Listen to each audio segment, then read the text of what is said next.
Hey guys, I am DM Zone. This is Gamers Oasis. Let's get into this a little bit. Okay, so we're going to talk about Find Trap. Find Trap is a very interesting spell because it is so powerful that most people won't even see how powerful it is when they first read it. By means of this spell, the cleric will locate any mechanical or magical traps within 3 inches. The spell lasts 2 turns.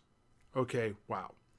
The funny wording and the directness of what this actually does probably obscures it from the intent of the spell. In other words, this spell is designed to work and be powerful. This was an early original Dungeons and Dragons type of spell. First, we'll locate any mechanical or magical traps. So basically anything that's not like black ice or grease that's on the ground, anything that's not natural.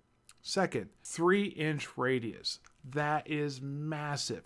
So even if you had 30-foot torchlight radius and you're able to see everything beyond the spell, or you had multiple torches so you're able to, most rooms aren't even 30 feet across, let alone 60. This thing is massive, let alone the ceiling height, the down below you. You very well could be picking up traps on the other side of the door. You don't even have to see the trap or where it would be to know that it exists. So you walk up to a secret door. It's not a trap. You don't detect the door, but there's a trap inside the room. Boom. You figure out there's something on the other side with a trap. And what it does. That's kind of crazy. So let's get to some of the negatives. Okay. So it lasts 2 turns, 20 minutes. So it's not an incredibly long lasting spell. This spell is 2nd level. That means it doesn't actually take up any critical healing spells because those are 1st level. There are some others later, but for the most part, there is none in 2nd level. So it's 2nd level. That means you can't be a 2nd level cleric and use this spell because you only have access to 1st level spells. So that's a bit of a problem. However, it's not so far into the pathway of a cleric that you couldn't have a cleric henchman that could cast this while you go. Again, also, this doesn't mean that you couldn't have more than one of these spells prepared and be able to do that. Now, it does share a spot with Hold Person, and that's kind of a bit of a bummer because Hold Person is also a very good spell. But I think we can get past that and do really well with this spell and having it in the times you need it. If, for example, if you're fighting a bunch of zombies and skeletons and this type of stuff, you might take a Hold Person because you never know. You might run into the necromancer or the anti-cleric or something of that nature. Or if you're going up against giants, you might take 1 Hold Person, but you're probably not going to take a lot. Or you want to save 1 spell for when you leave to make sure the route you're taking is safe as you leave and you're not going to be ambushed by any traps. Maybe take this spell as that spell for when you leave.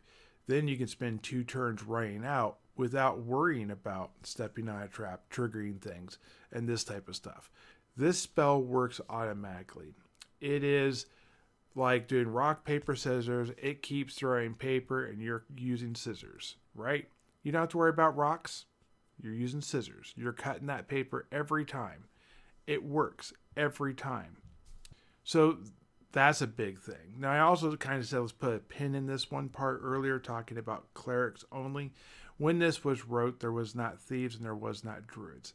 Both of these classes, because thieves get access to spells through scrolls, and druids are technically a cleric subtype, be able to actually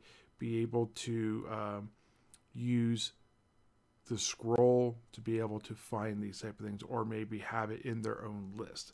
Those are possibilities. I think that comes down to what your DM allows. Maybe part of the referee allows. Maybe they're going to say this spell is based upon truth and law. Those don't represent that, therefore you do not have access to this spell. I think that is fair. I also think it's pretty cool for the thief to be able to pull out a scroll and then know where all the traps are while he's trying to navigate a maze of traps. Anyways, guys, hope you guys like this. I'm going to be doing more videos like this. See you guys in the next one. Have a great day. Bye. Keep rolling those dice.